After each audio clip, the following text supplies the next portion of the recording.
encore une fois richement. Amen. Nous, par la grâce du Seigneur, vous savez, mercredi, on n'a pas eu culte. Mais vendredi, nous avons eu culte.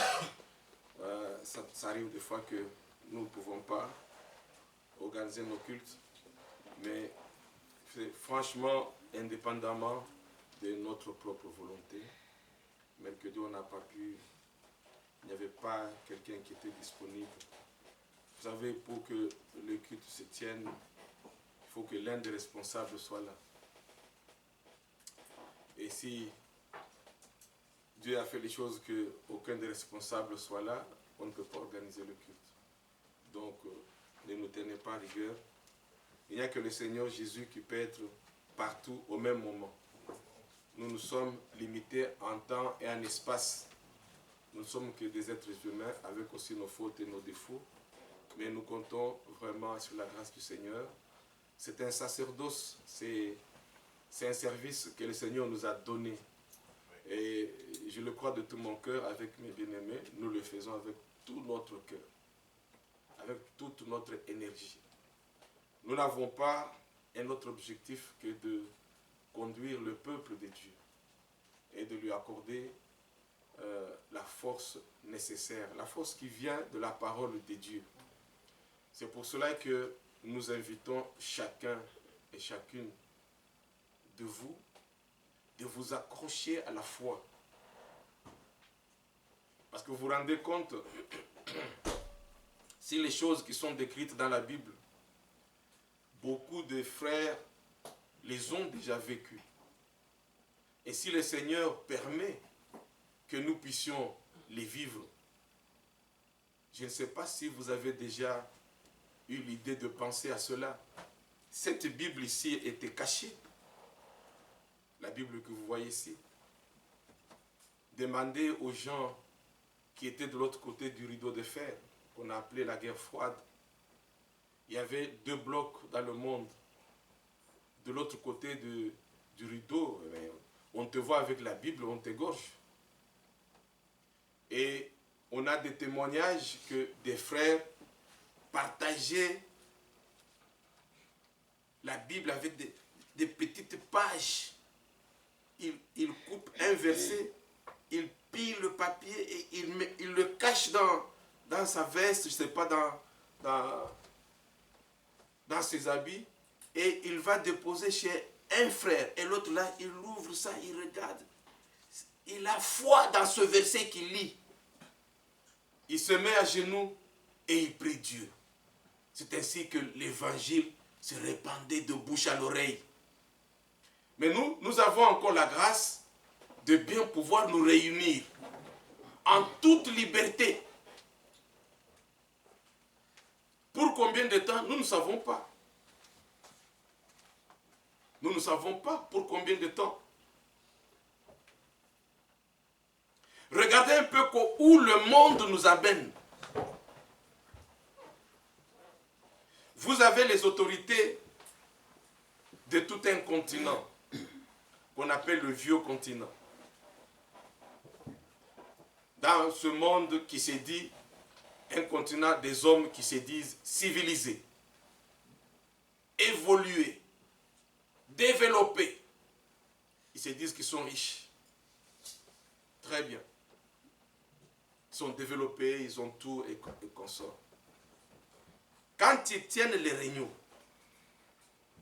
et en marge de cette réunion, ça c'est une image que vous avez pu voir récemment, les épouses de ces hommes ou de ces femmes, non, de ces hommes, oui, parce qu'on avait dit que c'est une réunion des épouses des chefs d'État européens. Ces femmes ont tenu une réunion à marge de la réunion de leur mari. Et qu'est-ce qu'on voit? Parmi ces femmes, il y a un homme en costume et cravate. Quand on a appelé les femmes de ses dirigeants, lui aussi il est venu.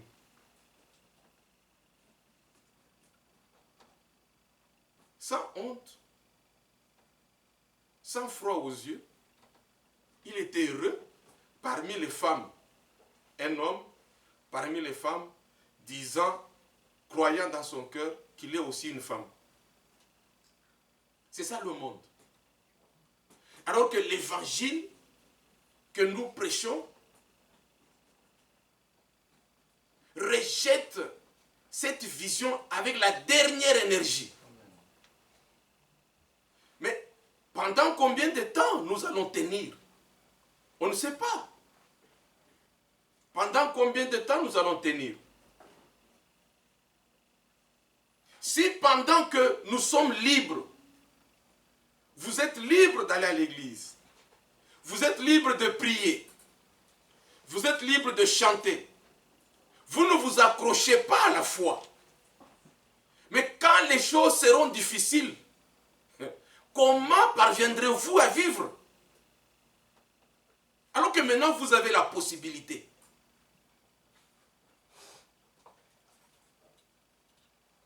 On ne sait pas comment les choses vont se dérouler. Parce que nous allons continuer à prêcher l'évangile. Est-ce que un jour, on verra des gendarmes venir ici et nous dire, messieurs, vous dites des choses qui sont contraires à la loi. Et on nous amène ici à Menottes.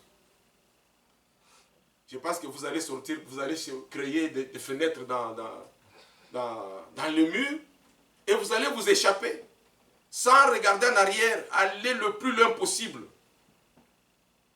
C'est possible parce que Pierre l'a fait aussi. Vous voyez? Donc c'est maintenant que Dieu nous fait grâce que nous devons nous accrocher à la foi. Parce qu'on ne connaît pas l'avenir.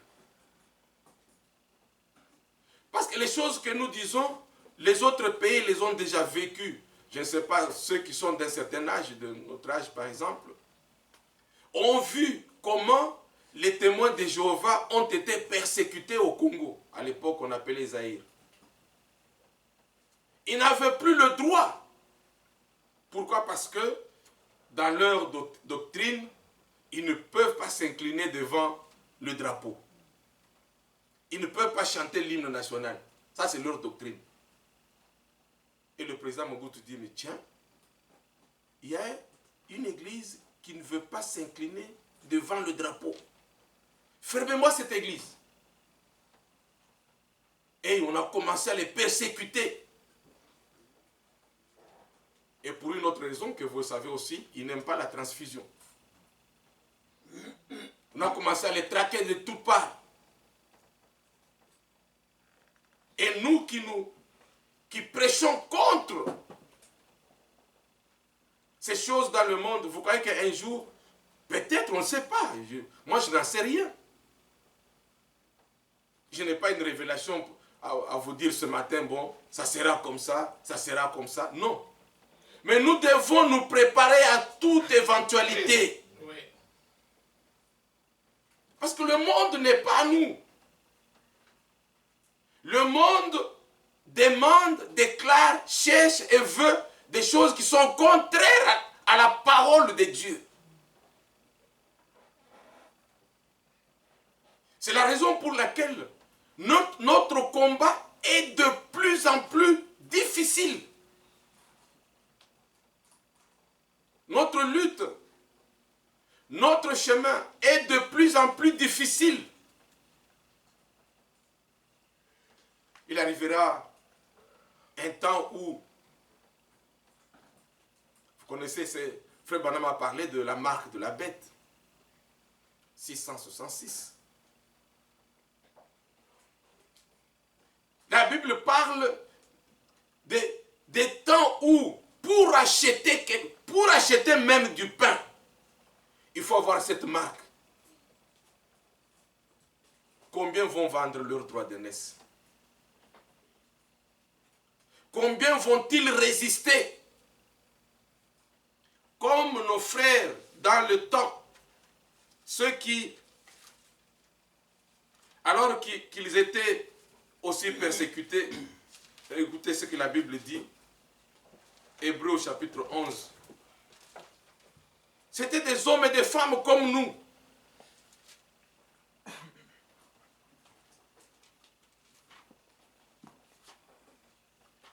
À partir du verset 32. Et que dirais-je encore? Car le temps me manquerait pour parler de Gédéon, de Barak, de Samson, de Jephthé, de David, de Samuel et des prophètes qui, par la foi, vainquirent des royaumes, exercèrent la justice, obtinrent des promesses, fermèrent la gueule des lions, éteignirent la puissance du feu, échappèrent aux tranchants de l'épée, guérirent de leurs maladies, furent vaillants à la guerre, mirent en fuite des armées étrangères. Des femmes recouvrèrent leur mort par la résurrection. D'autres furent livrés au tourment et n'acceptèrent point de délivrance afin d'obtenir une meilleure résurrection. Amen. On ne sait pas ce qu'on leur proposait. Reniez votre foi et on arrêtera de vous persécuter. La Bible dit, et d'autres n'acceptèrent point de délivrance afin d'obtenir une meilleure résurrection. D'autres subirent les moqueries et le fouet, les chaînes et la prison. Nous, on n'en est pas encore là. Alors qu'on a encore la possibilité, on a encore les moyens, on a encore cette facilité, même chez vous à la maison, d'ouvrir votre Bible, de prier Dieu, de revendiquer votre foi. D'autres subir les moqueries et le fouet, les chaînes et la prison. Ils furent lapidés, sciés, torturés. Ils moururent tués par l'épée. Ils allèrent çà et là, vêtus de peaux de brebis et de peaux de chèvre, dénués de tout, persécutés, maltraités. Eux dont le monde n'était pas digne, errant dans les déserts et les montagnes, dans les cavernes et les antres de la terre. Tout cela, à la foi desquels il a été rendu témoignage, n'ont pas obtenu ce qui leur était promis. Alléluia. Est-ce que vous saisissez? Dieu ayant en vue quelque chose de meilleur pour nous. Amen. Afin qu'ils ne parviennent pas sans nous à la perfection. Amen. Alléluia. Avez-vous vu comment ils ont vécu, ces vaillants combattants, sciés, persécutés, torturés, enchaînés, emprisonnés, privés de tout. Ils erraient dans les montagnes, dans les fentes de la terre. Ils n'avaient plus le droit de citer, d'habiter, de construire, d'envoyer les enfants à l'école. Ils étaient comme des gens abandonnés. À la fin de leur vie, ils n'ont pas obtenu ce qu'ils cherchaient. Parce que Dieu avait réservé de grandes choses pour nous. Dans 1 Pierre, au chapitre 1er, nous lisons à partir du verset 10 jusqu'au verset 12 ou 13 même. Les prophètes qui ont prophétisé touchant la grâce qui vous était réservée. Parce qu'il y a toujours ceux à qui Dieu a réservé la grâce. Ils ont touché la grâce qui vous était réservée. On fait de ce salut l'objet de leurs recherches et de leurs investigations. Ils voulaient sonder l'époque et les circonstances marquées par l'Esprit de Christ qui était en eux et qui attestait d'avance les souffrances de Christ et la gloire dont elles seraient suivies. Il leur fut révélé que ce n'était pas pour eux-mêmes, mais pour vous, pour nous, qu'ils étaient les dispensateurs de ces choses que vous ont annoncées maintenant ceux qui vous ont prêché l'évangile par le Saint-Esprit envoyé du ciel et dans lesquels même les anges désirent plonger leur regard. Amen. C'est pourquoi saignez les reins de votre entendement. Soyez sobres. Ayez une entière espérance dans la grâce qui vous sera apportée lorsque Jésus-Christ apparaîtra. Amen. Comme des enfants obéissants, ne vous conformez pas aux convoitises que vous aviez autrefois quand vous étiez dans l'ignorance.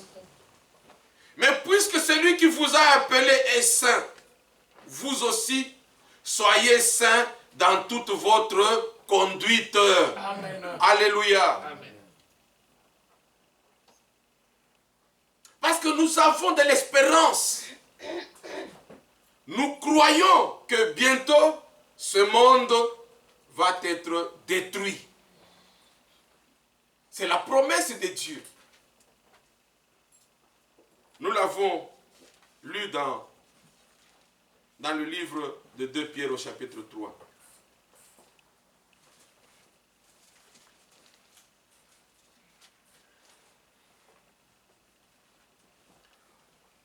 Au verset 7. Mais par la même parole, les cieux et la terre d'à présent sont gardés, réservés pour le feu, pour le jour du jugement et de la ruine des hommes impies.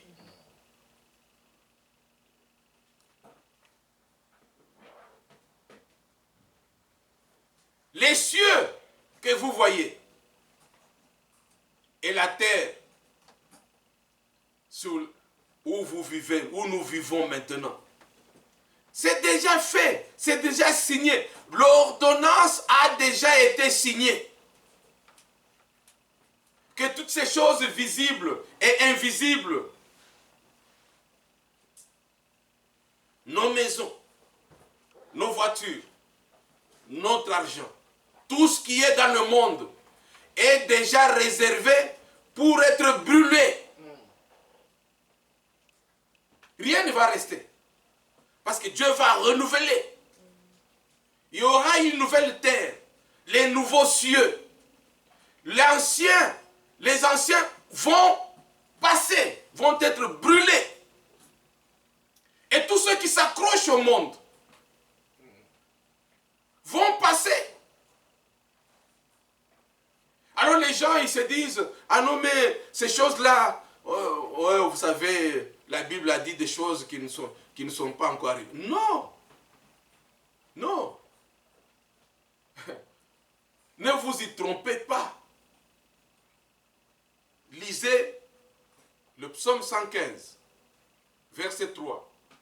Notre grand Dieu est au ciel et il fait ce que bon lui semble. Amen. Il y a un autre psaume, je ne m'appelle plus c'est lequel. Attendez, je vérifie. Il y a un autre psaume qui dit à peu près aussi la même chose. C'est le psaume 135. Le psaume 135 qui dit à peu près aussi la même chose. Au verset 6. Tout ce que l'Éternel veut, il le fait. Amen. Alléluia. Dans les cieux et sur la terre. C'est ça. Dans les mers et dans tous les abîmes. C'est ça. Tout ce qu'il veut, il le fait. Oui. Personne ne peut l'empêcher. Ce qu'il a dit arrivera. Ne vous inquiétez pas. Et nous savons pourquoi le Seigneur tarde encore à accomplir ses promesses. Au verset 9 de Pierre au chapitre 3. Le Seigneur ne tarde pas dans l'accomplissement de la promesse, comme quelques-uns le croient, mais il use de patience envers vous, ne voulant pas qu'aucun périsse, mais voulant que tous arrivent à la repentance. Amen. Maintenant, nous sommes avertis que le monde va passer, brûlé par le feu, les cieux, tout ce que, des choses visibles et invisibles. Au verset 11, nous qui sommes divinement avertis, la Bible dit, puisque tout cela est en voie de dissolution, comment votre conduite et votre piété doivent être saintes. Au verset 14, c'est pourquoi, bien-aimés, en attendant ces choses, en attendant que Dieu accomplisse ce qu'il a promis, appliquez-vous à être trouvés par lui sans tache et irréprochable dans la paix. Ouais. C'est ce à quoi nous nous attelons nuit et jour. De telle manière que si le Saint-Esprit me révèle, me signale, m'annonce que ce que j'ai dit, ce que j'ai fait n'est pas correct, que je puisse mettre en ordre sans attendre. Sans attendre. Pourquoi je ne dois pas attendre? Verset 10. Le jour du Seigneur viendra comme un voleur. Oui. Pourquoi la Bible dit-elle de cette manière? Imaginez-vous, si un voleur vous avertit, il vous dit, monsieur, madame, j'arrive chez vous avec une machette, je vais vous tailler en pièces, je vais prendre toutes vos choses qui sont dans la maison et je vais les emporter demain à 3 heures du matin. Je pense que tu vas appeler tous ceux de ta famille, de tes amis, des catcheurs qui ont des gros bras, ceux qui sont dans la police, dans l'armée, ils vont amener leurs armes parce que le voleur vous a prévenu pour venir vous faire du mal. Mais la Bible dit ceci, le jour du Seigneur viendra comme un voleur. C'est-à-dire qu'il n'avertira pas. Oui. Le Seigneur ne vous dira pas, bon, écoutez, faites vite, je suis là, j'arrive. Non. Il viendra par surprise.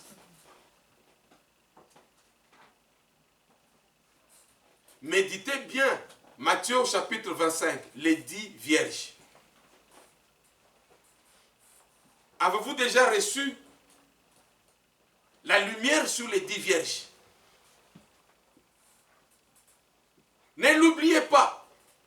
Toutes les 10 vierges ont cru au message de leur temps. Ce n'étaient pas des païens. Attention. Toutes les 10 vierges n'étaient pas des païens. Elles ont toutes reçu le message. Enfin, le message de leur temps. Elles ont toutes cru au message. Elles se sont toutes conformées au message. Parce que le message leur disait, sortez, allez à la rencontre de l'époux.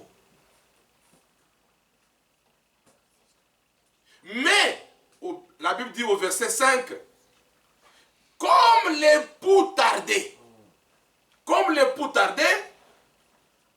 tout s'assoupir et s'endormir. Il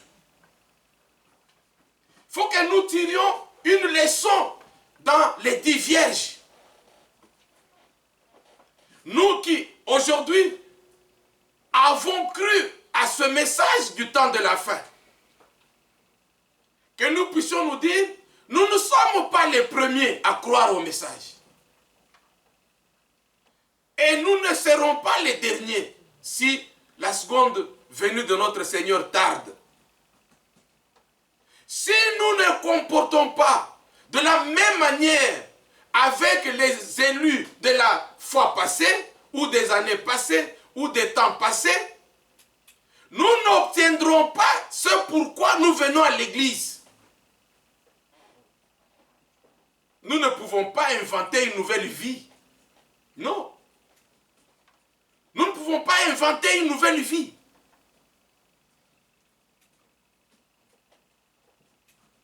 Avez-vous remarqué cela? Il fallait que pendant que l'époux tarde, que chacune puisse garder sa lampe allumée et puisse avoir en réserve de l'huile. Parce que nous ne savons pas combien de temps l'époux va mettre pour venir.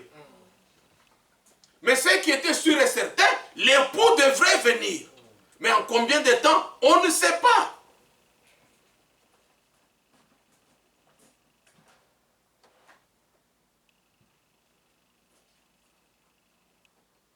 L'apôtre Paul dit dans 2 Timothée chapitre 4, on ne le dira jamais assez. Verset 7, le verset 8. J'ai combattu le bon combat. J'ai gardé la foi. Oui. Et j'ai achevé la course. Oui. Le plus important, ce n'est pas sortir. Sortir, c'est bien. Parce que tout le monde peut sortir. De tous ceux qui sont sortis de l'Égypte, seules 2 personnes majeures étant sorties de l'Égypte sont entrées dans la terre promise. 2 personnes. Regardez, lisez Exode chapitre 12. Les enfants d'Israël sont sortis des milliers en milliers. Des personnes majeures en milliers. Parmi toutes ces personnes majeures en milliers, seules 2 personnes, Josué et Caleb, sont entrés dans la terre promise. Oui. Sortir, c'est bien. Je crois au message, c'est bien. Mais fais-tu les choses de la manière à ce que quand le Seigneur viendra, que tu ne sois pas dans la honte. Il dit, puisque tout cela est en voie de dissolution, combien votre conduite et votre piété doivent être saintes. C'est pourquoi, bien-aimés, en attendant ces choses, appliquez-vous. Oui. Mettez en œuvre. L'apôtre Paul, c'est Paul, nous l'a dit. Nous avons lu ce verset. Romains au chapitre 13.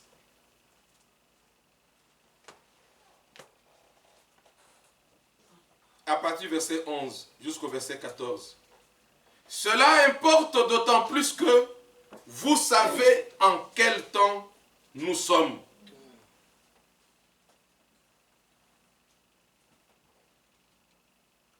Toutes les 10 vierges savaient très bien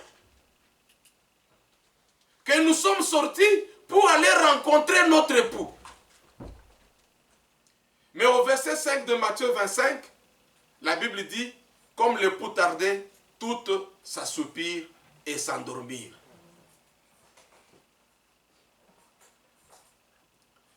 Avec les... bon, le Seigneur a dit qu'il viendra, bon, écoutez, les choses, bon, on verra, on verra, on verra, on verra, boum! Au verset 6, vers minuit, il y a la trompette qui sonne. Voici l'époux aller à sa rencontre. Toutes se réveillèrent. Et celle qui était dans la distraction et celle qui veillait. En attendant le retour du Seigneur, il y en avait qui veillaient, comme il est écrit, comme tout cela est en voie de dissolution, que doit être votre conduite? Parce que toutes ces choses vont arriver bientôt. Sachant maintenant que ces choses vont arriver, mettez maintenant en pratique votre salut. Comme le dit l'apôtre Paul dans Romains au chapitre 13. Cela importe d'autant plus que vous savez en quel temps nous sommes. C'est l'heure de vous réveiller enfin du sommeil. Car maintenant, le salut est plus près de nous que lorsque nous avons cru. La nuit est avancée. Le jour du Seigneur approche. Dépouillons-nous donc des œuvres des ténèbres et revêtons les armes de la lumière. Marchons honnêtement, comme en plein jour, loin des orgies et de l'ivrognerie, de la luxure et de la débauche, des querelles et des jalousies. Mais revêtez-vous du Seigneur Jésus-Christ et n'ayez pas soin de la chair pour en satisfaire les convoitises. Amen. Travaillez durement. Parce que ceux qui sèment aujourd'hui avec larmes récolteront avec joie. La venue du Seigneur est proche. Le jour du Seigneur viendra comme un voleur. Ça sera un effet de surprise. Comme toutes ces 10 vierges qui étaient endormies. Quand la trompette a sonné, voici l'époux aller à sa rencontre. Toutes les 10 vierges se réveillèrent. Vous vous réveillez et vous constatez que votre lampe est éteinte. Pourquoi? Parce que vous avez négligé votre foi. Vous vous êtes occupé à autre chose. Vous avez donné priorité à autre chose. Vous avez oublié ce pourquoi vous croyez. Nous avons reçu le message du temps de la fin. C'est le même message. 2 Corinthiens chapitre 6. Sortez du milieu de mon peuple. Séparez-vous et ne touchez pas à ce qui est impur. Et je vous accueillerai. Vous serez pour moi des enfants bien-aimés. Et moi je serai pour vous un père tendre, doux.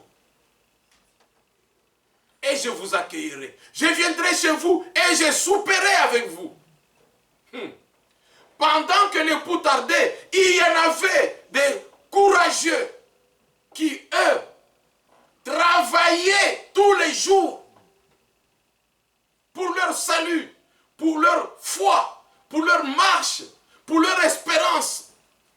Ils ne se laissaient pas distraire. L'apôtre Paul, quand il a écrit aux frères qui étaient à Hébreu, non, c'est l'apôtre Jacques, excusez-moi. L'apôtre Jacques. Quand il a écrit à nos bien-aimés, l'apôtre Jacques, dans Jacques au chapitre 5,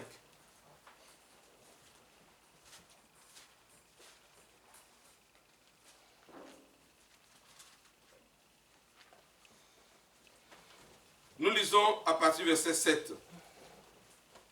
Soyez donc patients, frères, jusqu'à l'avènement du Seigneur. Amen. Je vous l'ai dit et je vous le redis encore ce matin, notre prédication est liée au retour du Seigneur. Amen. Notre enseignement est lié au retour du Seigneur. Notre doctrine est liée au retour du Seigneur. Comme la parabole des 10 vierges que je viens de citer tout à l'heure, de Matthieu 25. Soyez donc patients, frères, jusqu'à l'avènement du Seigneur. Ne vous laissez pas distraire. N'attachez pas foi à ce qui n'est pas juste, à ce qui n'est pas correct. Ne vous accrochez pas à ce qui vous empêche de marcher. Ne désirez pas les choses qui freinent votre marche. La venue du Seigneur est proche. Vous savez en quel temps nous vivons. Nous ne savons pas combien de temps nous reste encore. Mais ici, le Seigneur a pris par la bouche de l'apôtre Jacques cette parabole d'un semeur. Il dit, soyez donc patients, frères, jusqu'à l'avènement du Seigneur. Voici, le laboureur attend le précieux fruit de la terre, prenant patience à son égard, jusqu'à ce qu'il ait reçu les pluies de la première et de l'arrière-saison. Amen. Je vais revenir. Vous aussi, soyez patients. Affermissez vos cœurs, car l'avènement du Seigneur est proche. Amen. Pourquoi le Seigneur a pris l'exemple d'un laboureur, d'un semeur? Si quelqu'un a les bras croisés, peut-il espérer un jour récolter? Regardez, renseignez-vous. Quelle est la peine d'un laboureur? Qu'il pleuve, qu'il neige, qu'il fasse chaud ou froid, cette personne, femme ou homme, doit retourner la terre. Vous pensez que les agriculteurs, les laboureurs, ils font un travail facile? Ce travail n'est pas facile. C'est un travail dur. C'est la raison pour laquelle il n'y en a pas beaucoup qui font ce travail. Il n'y en a pas beaucoup. Parce que c'est un travail dur. Ah, ceux qui ont été à l'école, ils savent bien le laboureur et ses enfants. Il fit venir ses enfants leur disant, ne laissez même pas 1 centimètre carré de votre terre qui ne soit retourné. C'est au fruit de votre travail que vous allez récolter votre pain. Oui. Ah, vous connaissez ces histoires, non, à l'école. Le laboureur sème avec larmes, avec peine, avec souffrance, pour espérer récolter le fruit de son travail. Vous ne pouvez pas, imaginez-vous, parce qu'il y a des règles. Allez demander aux agronomes, ou les agriculteurs, ou tous ces spécialistes. Il y a des normes. Chez nous, par exemple, il y a une première pluie qui tombe. Je ne me rappelle plus. Hein, c'est ceux qui peuvent s'en souvenir, ils pourront peut-être me corriger. C'est peut-être vers le mois d'août ou le mois de septembre. On appelle ça la pluie d'ensemencement. Cette pluie tombe pour rafraîchir un peu la terre. Et les agriculteurs, ils courent vite dans les champs, ils retournent la terre et mettent les semences. Parce que quand les pluies abondantes vont arriver, elles vont trouver déjà la semence dans la terre. Et ce n'est pas encore tout. L'agriculteur repasse régulièrement dans le champ pour arracher les herbes sauvages, les herbes inutiles, les ronces qui étouffent la plante. Par exemple, le maïs, le blé, l'haricot. Ils enlèvent, ils travaillent. C'est au fruit de ce travail qu'ils pourront récolter, qu'ils pourront faire une récolte meilleure. Ils ne restent pas les bras croisés, mais dans la patience, ils travaillent pour pouvoir espérer récolter. Quand vous allez dans les villages, les gens ils vous racontent que pour labourer, il n'y a pas beaucoup de candidats. Mais le jour de la récolte, c'est tout le monde qui vient avec chant d'allégresse. Non. Chez le Seigneur, ça ne marchera pas. Tu peux tricher dans le monde, mais chez Dieu, ça ne marchera pas. Chacun doit travailler. Le Seigneur ne te payera pas pour le travail des autres. Non. Dans le monde, tu as la possibilité de tricher, de frauder. Mais chez Dieu, c'est ton travail qui compte. Ton travail personnel. Dans le livre de Galates,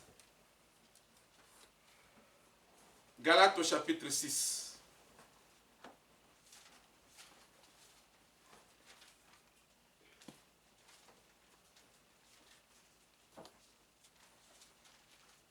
Oui, Galates au chapitre 6.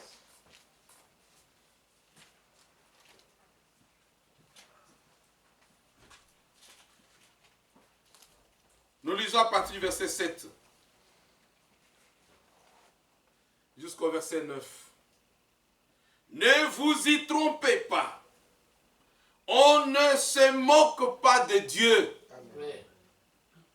Ce qu'un homme aura semé, il le moissonnera aussi. Amen. Alléluia. Amen. On ne peut pas se moquer de Dieu.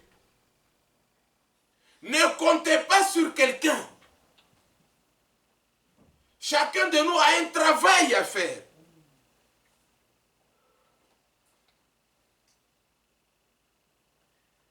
Celui qui sème pour sa chair moissonnera de la chair la corruption. Oui. Si vous donnez priorité à ce qui est de la chair, mon travail, mes études, ma maison, mon ventre, mes genoux, mes yeux, très bien. Vous allez récolter la corruption qui est dans le monde. Mais celui qui sème pour l'esprit moissonnera de l'esprit la vie éternelle. Amen. Alléluia. On ne peut pas récolter ce qu'on n'a pas semé. N'attendez pas le retour du Seigneur si maintenant tu ne travailles pas.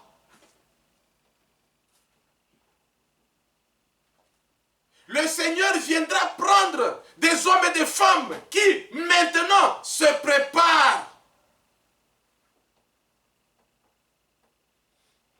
Ne dites pas, je m'en vais à l'église de ma femme, ou à l'église de mon mari, ou à l'église de mes parents. Oui, nous croyons que nous serons tous enlevés. Non!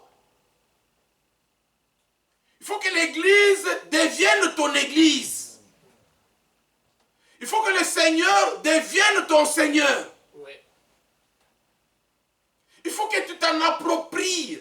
Que la parole de Dieu devienne ta parole. Que tu t'en appropries. Et que tu en fasses bon usage. Que tu sois vigilant jusqu'à l'avènement du Seigneur. que tu continues à travailler jusqu'à ce que le Seigneur vienne et qu'il te trouve en train de travailler. Tu vas récolter ce que tu as semé. Quelqu'un qui a semé les grains d'haricots et vous vous rendez compte, à la fin, le jour de la récolte, il dit aux gens, allons, nous allons cueillir le maïs. Non, ça ne va pas. Toutes les paraboles que le Seigneur a données dans la Bible sont significatives. Elles ont toutes un sens. Elles ont toutes une leçon. Elles ont toutes un avertissement. Ce qu'un homme aura semé, il le récoltera. Si vous semez pour votre chair, vous embellissez votre chair, votre corps, votre vie sur cette terre. Très bien. C'est aussi du travail. Vous allez dire, moi je travaille. Travaillez pour votre corps, ce n'est pas un problème. Mais on ne peut pas travailler et pour soi et travailler pour le Seigneur. C'est deux choses complètement différentes et complètement opposées. La Bible dit, celui qui sème pour sa chair moissonnera de la chair la corruption. Mais celui qui sème pour l'esprit moissonnera de l'esprit la vie éternelle. Amen. Ne nous lassons pas de faire le bien, car, au verset 9, nous moissonnerons au temps convenable si nous ne nous relâchons pas. Amen. Nous moissonnerons au temps convenable si nous ne nous relâchons pas. Tu peux bien commencer. Tu peux dire, bon, nous avons cru au message, ça fait longtemps. Donc, nous avons déjà obtenu le ticket du ciel. Maintenant, je peux faire maintenant ce que bon me semble. Parce que Dieu regardera le nombre d'années que j'ai fait. Et combien de fois je suis allé à l'église. Et combien de fois j'ai donné ma dîme. Et combien de fois j'ai accueilli les gens dans ma maison.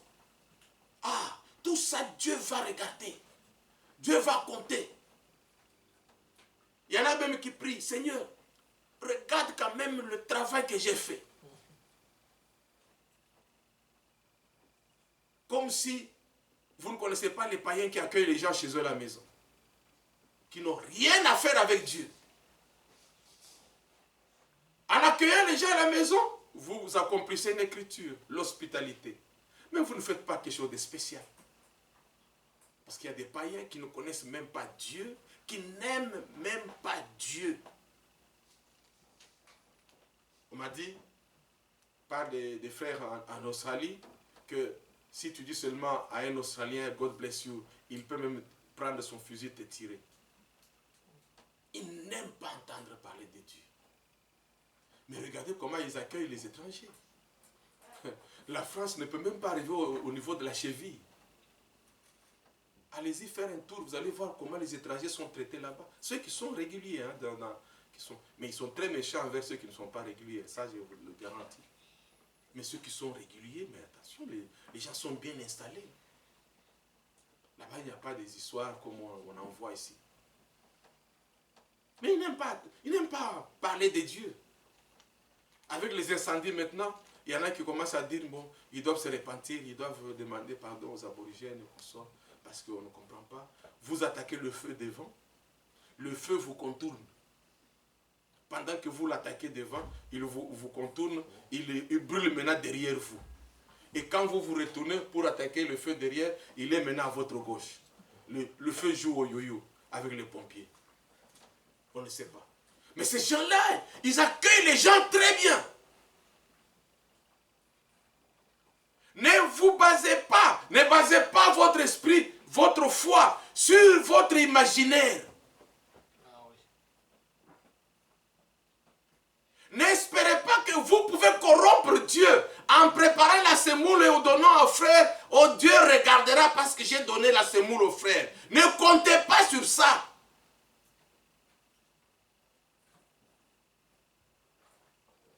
Dieu compte sur le travail que tu auras fait, ton travail personnel que tu auras fait jusqu'à l'avènement du Seigneur. Je vous ai donné ce passage de 2 Timothée au chapitre 4.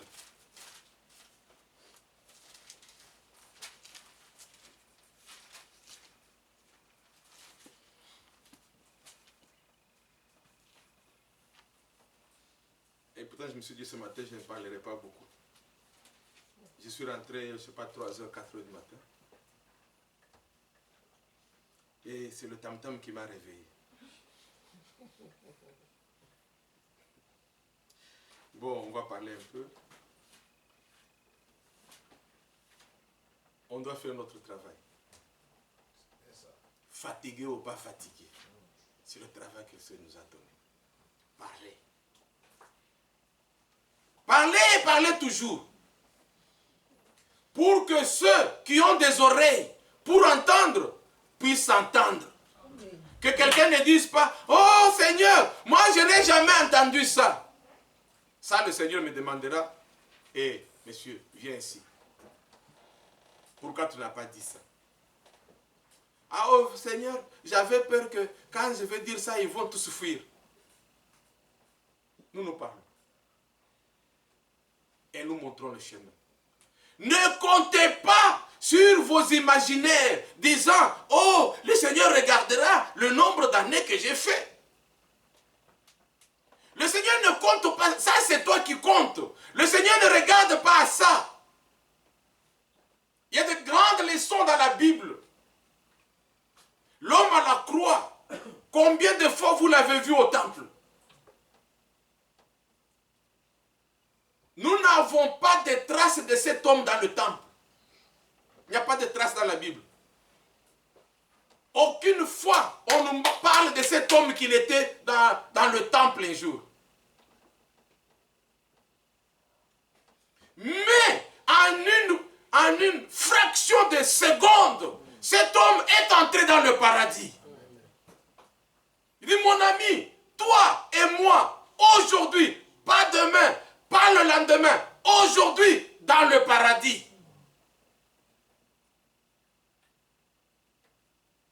Il a travaillé combien de temps? Ne comptez pas vos années. Ne comptez pas les fois que vous avez mis votre carburant. Oh Seigneur, le Seigneur regardera combien de... Vraiment, j'ai quand même fait un effort. Hein. Je viens au moins, ne fût-ce que même une fois par mois. Donc, le Seigneur regardera. Il verra vraiment que j'ai fourni quand même un effort. Il y a des frères qui viennent une fois tous les 3 mois, mais moi je viens au moins une fois par mois. Donc le Seigneur regardera, il dira, non, lui au moins il a fourni un petit effort. Non! L'apôtre Paul dit ici, à partir du verset 7, 2 Timothée chapitre 4, j'ai combattu le bon combat. Amen. Le laboureur a combattu le bon combat. Pourquoi a-t-il combattu? Parce qu'il avait de l'espérance qu'au bout de son travail, qu'il puisse faire une bonne récolte. Ce qu'un homme aura semé, il le récoltera. Si ton téléphone n'est là que pour critiquer des frères, critiquer des gens, ton téléphone n'est là que pour insulter les gens, ton téléphone est là que pour savoir qui s'est absenté à l'église aujourd'hui pour dire, ah, aujourd'hui il n'est pas venu. Tu t'occupes de futilités. Une fois j'ai suivi, il y a, je sais pas, 3 ans, combien, lors d'une prédication, frère Franck s'étonne, il dit, mais il y a un frère qui m'a écrit, il m'a dit, frère Franck, mais pourquoi à Krefeld, les sœurs n'ont pas de longues jupes? Et frère Franck dit, mais j'étais étonné. Moi, je ne viens pas à l'église pour regarder la longueur des jupes des sœurs. Moi, je prêche la parole. Les croyants croiront. Excusez-moi. Les incrédules rejetteront la parole. Ce n'est pas mon problème. Mon problème, c'est que je prêche la parole. Nous ne venons pas pour contrôler. Vous avez vu comment il a porté aujourd'hui? Non. Comment moi j'ai porté aujourd'hui? C'est ça le travail.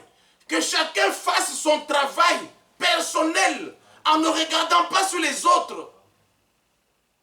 Vous savez, surtout, nous avons toujours cette facilité de copier des mauvais exemples.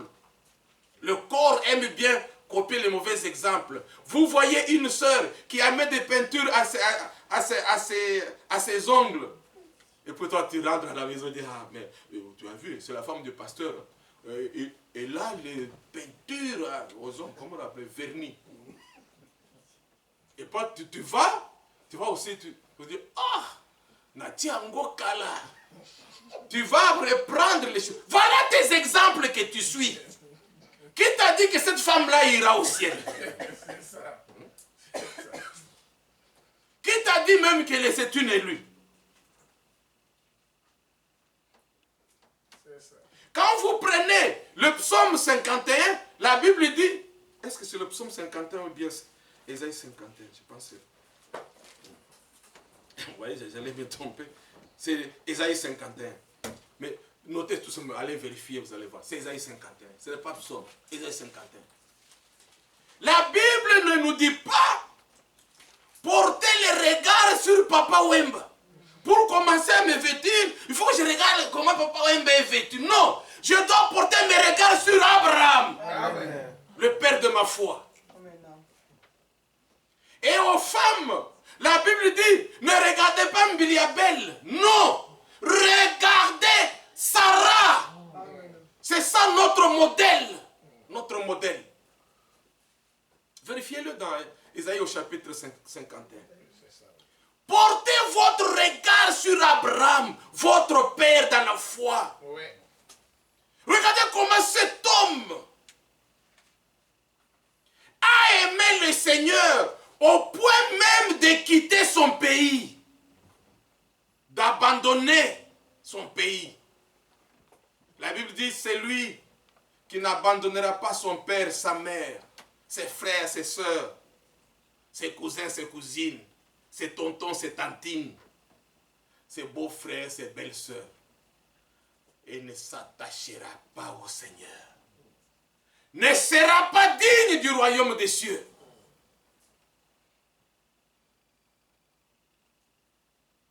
Car personne ne pourra récolter ce qu'il n'a pas semé. Sortir, c'est bien. Aller à l'église, c'est bien. Mais c'est la finalité. La Bible dit, mieux vaut la fin que le commencement. C'est ça. L'apôtre Paul nous a donné cette leçon, cette grande leçon. 2 Timothée au chapitre 4, versets 7 et 8. J'ai combattu le bon combat. À la récolte, le laboureur peut maintenant dire, bien-aimé, venez regarder mon travail. L'agriculteur va commencer à vous expliquer, même quand il pleuvait, même quand il faisait chaud, je sortais toujours. Le travail était pénible. Celui qui sème avec larmes, avec peine, avec sueur, récoltera avec joie, avec chant d'allégresse. C'est maintenant qu'il faut travailler. Vous connaissez Matthieu chapitre 11.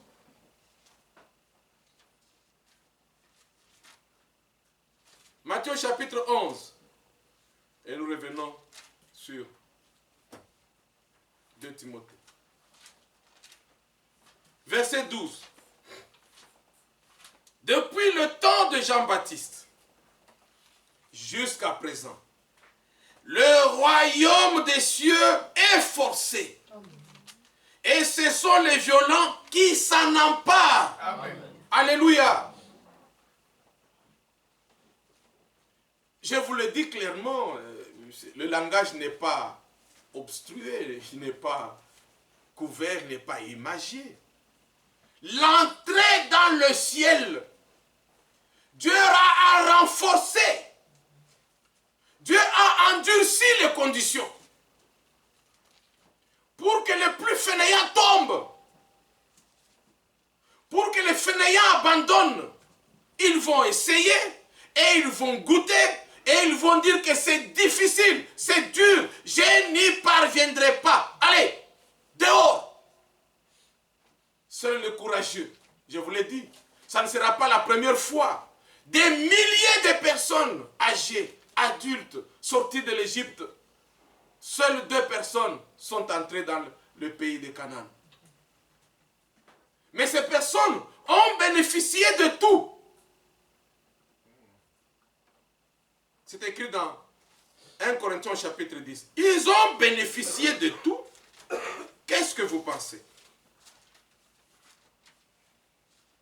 Qu'ils ne sont pas entrés parce que ils n'ont jamais écouté la parole. Oh, ils n'avaient pas retrouvé Moïse. Ils ont cherché Moïse, ils n'ont pas retrouvé Moïse. Qu'est-ce que vous allez dire au Seigneur? Oh Seigneur, nous n'avons jamais entendu parler de ça. Écoutez bien. 1 Corinthiens chapitre 10, à partir du premier verset. Frères, je ne veux pas que vous ignoriez que nos pères ont tous été sous la nuée. Tous. Pas un seul a manqué la nuée. Qu'ils ont tous passé au travers de la mer. Tous. Sans exception aucune. Qu'ils ont tous été baptisés en Moïse, dans la nuée et dans la mer. Qu'ils ont tous mangé le même aliment spirituel. Tous ont mangé. Et qu'ils ont tous bu, le verset 4, bu le même breuvage spirituel, car ils buvaient à un rocher spirituel qui les suivait, et ce rocher était Christ. Amen. Mais la plupart d'entre eux ne furent point agréables à Dieu, puisqu'ils périrent dans le désert. C'est ça. Et pourtant, ils sont tous sortis. Ils étaient dans le lot de ces milliers d'hommes et de femmes adultes sortis de l'Égypte. Mais au cours des chemins, c'est ce que nous avons, la leçon que nous avons tirée des 10 vierges.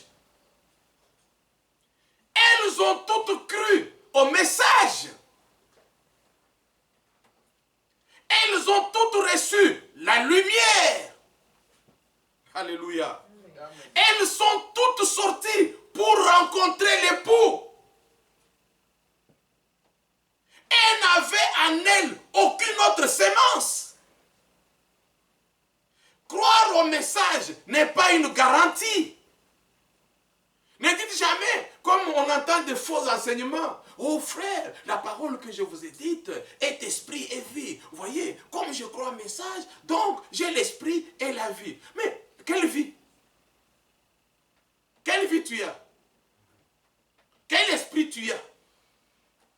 Ce n'est pas un slogan, ce n'est pas un chant, ce n'est pas acquis d'avance. Seul votre travail vous amènera à récolter ce que vous avez sémé. Et l'apôtre Paul dit, j'ai combattu le bon combat. C'était pas facile, c'était dur. Mais moi j'ai combattu le bon combat. J'ai achevé la course. Tu peux achever la course, mais sans garder la foi. Il dit non, non, moi j'ai fait le tout. J'ai combattu le bon combat. J'ai achevé la course et j'ai gardé la foi. Amen. Maintenant, écoutez ce qu'il dit. Maintenant, Désormais, la couronne de justice m'est réservée. C'est ça. Pourquoi dit-il que c'est la couronne de justice? Parce que Dieu est juste. Dieu est juste. Dans Hébreu, il le dit. C'est Hébreu ou bien? Attendez, je vais jeter un coup d'œil.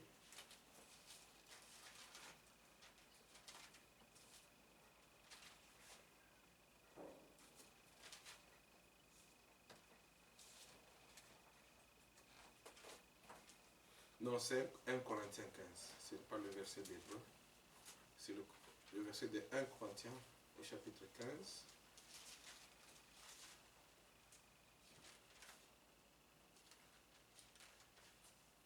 C'est le fameux verset 58 que vous connaissez bien. Ainsi, mes frères bien-aimés, soyez fermes, inébranlables, travaillant de mieux en mieux à l'œuvre du Seigneur, sachant que votre travail ne sera pas vain dans le Seigneur. Alléluia. Amen. Ainsi, mes bien-aimés frères et sœurs, l'apôtre Paul l'a dit. Désormais, la couronne de justice m'est réservée. Le Seigneur, le juste juge, reconnaîtra votre travail, reconnaîtra votre persévérance. Le Seigneur reconnaîtra vos larmes, parce que vous avez sémé avec larmes. Le Seigneur reconnaîtra votre amour pour lui, qu'il pleuve, qu'il neige. Le Seigneur reconnaîtra votre sueur, comme ce laboureur qui a travaillé jour et nuit pour arriver à ce résultat. Il dit, le Seigneur, le juste juge, me la donnera dans ce jour. Et non seulement à moi, mais encore à tous ceux qui auront aimé son avènement. Amen. Alléluia. Quand vous aimez quelque chose, vous vous donnez les moyens pour y parvenir. Il y a des règles. Vous ne pouvez pas contourner ces règles. Vous ne pouvez pas inventer votre propre vie. Vous ne pouvez pas inventer votre propre chemin.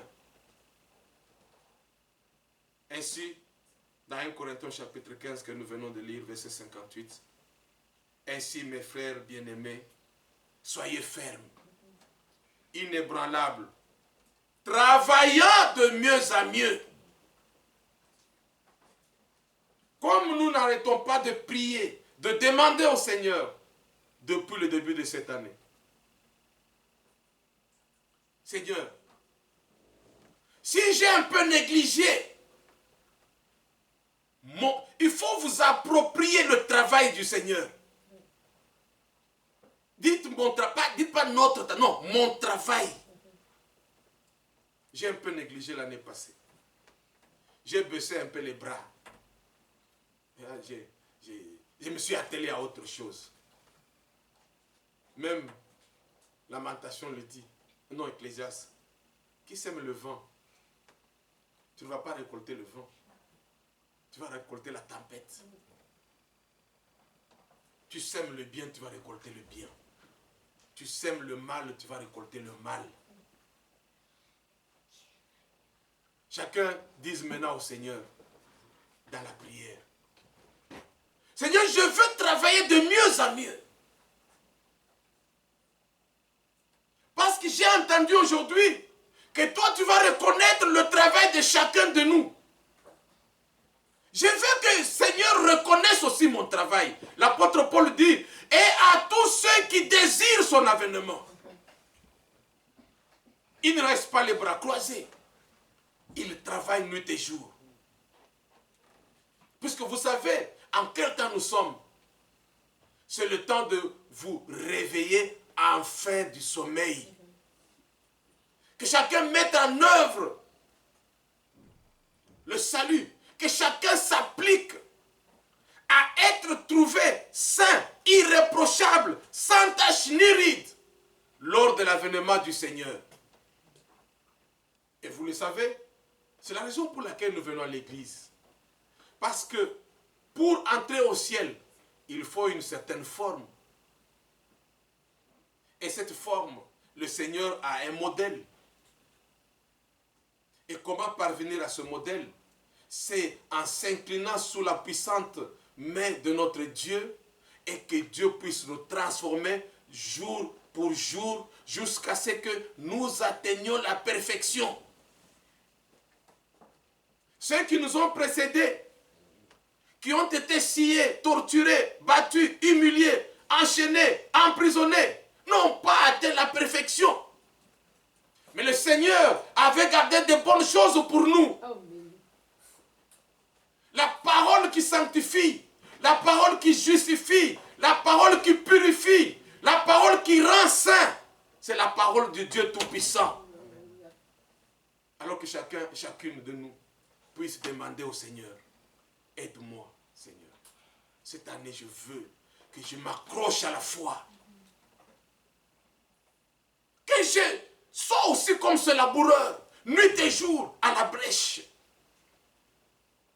Qu'il neige, qu'il fasse froid, que ça ne soit pas un prétexte pour moi. Imagine-toi si le laboureur pouvait dire, il sort comme ça, il dit, ah, le soleil pique. Ah, je reste un peu chez moi. On verra demain. Si vous aurez le maïs à la fin de l'année. Pour que vous ayez le maïs, que vous ayez le blé, n'oubliez pas, des hommes et des femmes ont travaillé. Pour que vous entriez au ciel, n'oubliez pas, vous devez travailler. C'est ça. Vous devez. C'est un travail de longue haleine. C'est un travail dur, difficile. Le monde part à gauche, toi tu pars à droite. Mais tu es dans le monde. Le monde dit A, toi tu dis Z. Le monde voit bleu, toi tu vois rouge. Alors que nous avons la possibilité aujourd'hui de prier librement. Regardez comment nous crions. Librement. Si nous ne profitons pas de ce temps de grâce, d'accalmie, de paix que le Seigneur nous accorde, mais quand les choses seront difficiles,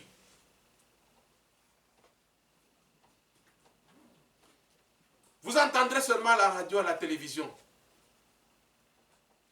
Les églises des branhamistes, toutes les églises sont fermées. Parce qu'on nous appelle des branhamistes. N'ayez pas honte. C'est comme ça pour nous identifier. Alors que nous-mêmes nous savons que nous ne sommes pas des branhamistes. Mais pour nous identifier. Tous ceux qui prétendent croire au message du temps de la fin. Ces églises sont fermées. Ces gens-là, ils disent n'importe quoi. Ils ne veulent pas que les femmes se marient aux femmes. Ils ne veulent pas que les hommes se marient aux hommes. Ils sont de l'autre temps. Alors que le monde a évolué. Les mœurs ont évolué. Les cultures ont évolué. Mais eux, ils sont toujours au Moyen-Âge. Oui, l'évangile est le même. Hier, aujourd'hui et pour toujours. Amen. Alors que nous avons la possibilité maintenant, accrochons-nous à la foi. Accrochons-nous. Prions Dieu, demandons au Seigneur. Donne-moi la force. Le combat est rude. Le combat est difficile. C'est à peine de votre sueur que vous allez récolter votre pain. Regardez comment vous travaillez. Qui s'absente au travail en hiver? Qui lève sa main, on va lui dire bravo. Qu'il pleuve, qu'il neige, te voilà avec manteau, comme un cosmonaute. Tu vas au travail et jamais en retard au travail. C'est pour cela qu'à la fin du mois, vous gagnez votre salaire. Avec raison. Parce que vous avez travaillé du 1er au 30. À la fin du mois, vous avez droit à votre salaire. C'est un dû. Ce n'est pas un cadeau. Le salaire, ce n'est pas un cadeau. Le cadeau, c'est les primes. Ah, le patron peut dire, bon, il est persévérant, je peux lui donner 100 € prime, 200 €. Il est venu le jour de la grève. Bon, je vais lui rembourser son transport. Ça, c'est un cadeau. Mais le salaire, c'est un dû. Tu ne vas pas. Imagine-toi, tu restes à la maison. Oh, parce qu'il fait très chaud, tu ne vas pas au travail. Tu te réveilles le matin. Ah, parce qu'il fait froid, je n'irai pas au travail. Et le lendemain, oh, parce qu'il y a du vent, je n'irai pas au travail.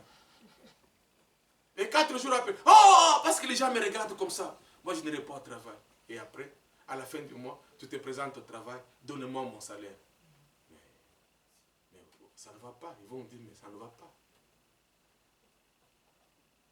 L'entrée dans le ciel, il y a un travail. Que chacun s'appelle aujourd'hui. Puisque vous savez que toutes ces choses que nous voyons, les visibles et les invisibles, sont en voie de disparition, sont en voie de dissolution. Quelle doit être votre conduite? Ne perdez pas votre temps dans des futilités. Le monde d'à présent, la terre d'à présent, les cieux sont déjà réservés et gardés pour le feu, pour le jugement des hommes impies. Mais le Seigneur nous accorde encore la grâce. Il ne veut pas qu'aucun périsse. Il veut que nous tous nous arrivions à la repentance, à mettre notre vie en ordre et à marcher d'une manière digne de l'évangile. Que le Seigneur vous bénisse richement. Mettons-nous debout avec ce cantique dans la prière. Le parfait bonheur, page 44, et que chacune puisse remercier le Seigneur.